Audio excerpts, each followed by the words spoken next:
It was a quiet evening at a small-town diner, the kind of place where everyone knows your name.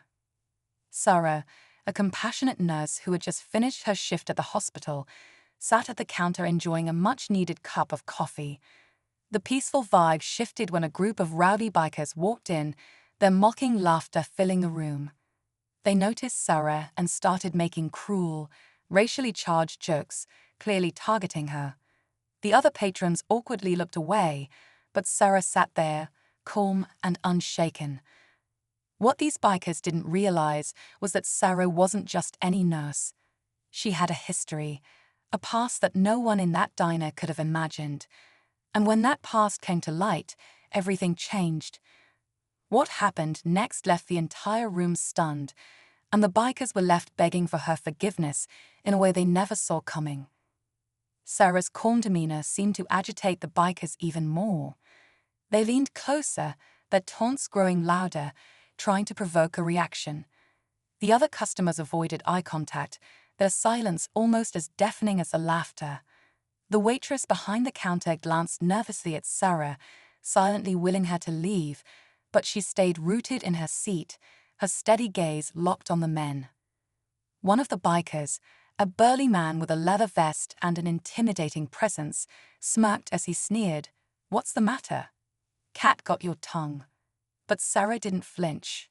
Instead, a faint smile appeared on her face, a smile that carried a weight no one else seemed to understand.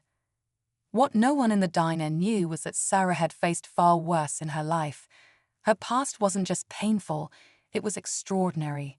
And as the tension in the room thickened, her calm exterior hinted that the tables were about to turn.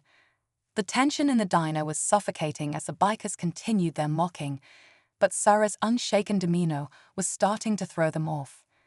One of the younger bikers hesitated, looking uneasy, but the leader wasn't about to back down. "You think you're better than us, don't you?" he growled, his voice sharp enough to cut through the room. Still, Sarah didn't respond, her calmness somehow louder than their insults. The waitress, visibly nervous, spilled a glass of water as she tried to clear a nearby table. The sound of breaking glass momentarily broke the tension, but it didn't stop the leader from pressing further. "What's the matter, nurse? You too scared to talk?" he taunted, leaning closer. Then, something shifted. Sarah stood up slowly, her movements deliberate, and the room seemed to hold its breath. Her calm voice cut through the chaos. "Scared?" she asked, her tone sharp but measured. "You have no idea what I've faced." The bikers exchanged confused looks as Sarah continued, her words laced with something they didn't expect: authority. "Let me tell you a little something about fear. I've been in places that would make your worst nightmares look like a vacation." Her words hung in the air, leaving everyone, including the bikers, stunned. There was more to this woman than they could have ever imagined, and they were about to find out. The diner was eerily quiet now, the bikers' confidence starting to crack under the weight of Sarah's unwavering presence. The leader, still trying to assert dominance, forced a smirk. "What kind of places?" he scoffed, though his voice wavered slightly. Sarah didn't answer immediately. She took a small step closer, her calm eyes meeting his, and the room seemed to shrink around them. "You don't want to know," she said softly, but the weight of her words sent a chill through the air. "I've seen things no one should ever see. Held the hands of people who didn't make it. Faced pain, loss, and fear so deep it could break anyone except me." The younger biker, the one who had hesitated earlier, took a step back. "What is she talking about?" he muttered, his voice barely audible. But the leader, still unwilling to back down, leaned in with a sneer. "You expect us to believe you're some kind of hero?" Sarah tilted her head slightly, a flicker of emotion crossing her face, something between pity and defiance. "Hero," she echoed, her voice steady. "No, just someone who survived." The tension was unbearable now. Even the other customers, who had been trying to stay invisible, were on edge, their eyes darting between Sarah and the bikers. Everyone could feel it. Something was about to happen. The bikers didn't know it yet, but they were standing on the edge of a moment that would change everything. Just as the leader of the bikers opened his mouth to throw another insult, the sound of sirens pierced the quiet night outside. The flashing red and blue lights reflected off the diner's windows, painting the room in sharp streaks of tension. The leader froze for a moment, his tough exterior faltering as he glanced at the others. "Who called them?" he demanded, his voice dropping into a harsh whisper. The waitress stiffened behind the counter but didn't speak. Sarah, still calm and composed, took a step back and crossed her arms. "Don't worry," she said, her voice cutting through the panic. "They're not here for you, yet." The leader's eyes narrowed, confusion flickering across his face. "What do you mean, yet?" he barked. Sarah didn't answer right away. Instead, she pulled a small badge from her pocket, letting it catch the light. The entire room gasped as it became clear. She wasn't just a nurse. The badge marked her as a decorated trauma medic for a military special forces unit, someone who had faced death countless times and saved lives under fire. "I've seen men tougher than you brought to their knees," Sarah said, her voice firm now, her calmness replaced by a quiet intensity. "You think your words or your threats scare me. You've got no idea who you're dealing with." The bikers exchanged uneasy glances, their bravado crumbling as the realization of Sarah's past and her confidence sank in.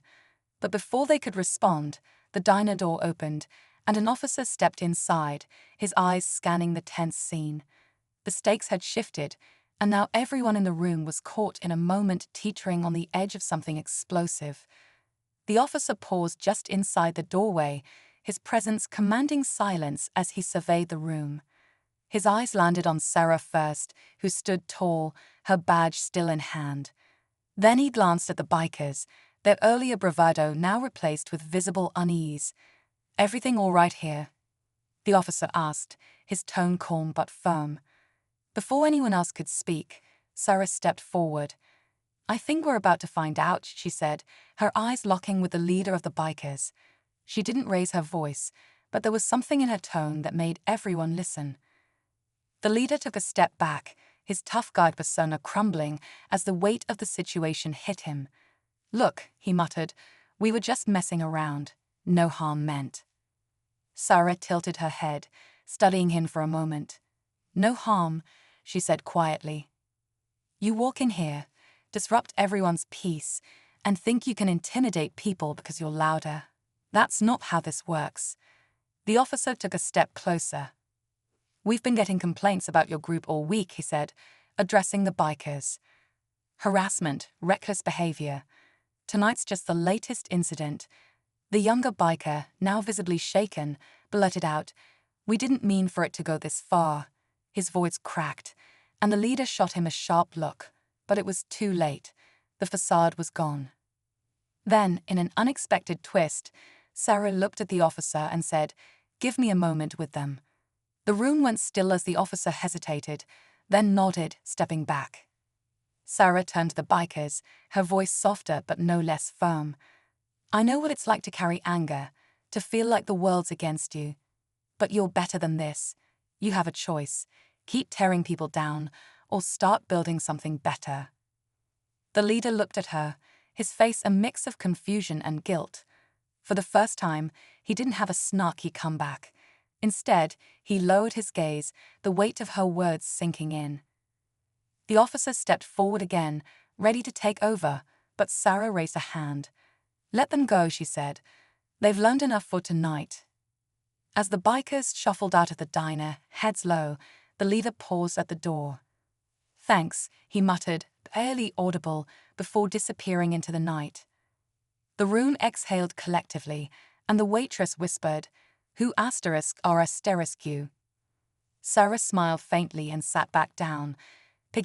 *************************************************************************************************************************************************************************************************************************************************************************************� like nothing had happened. "Just someone who's seen enough to know when it's time to let go," she replied, leaving everyone in quiet awe.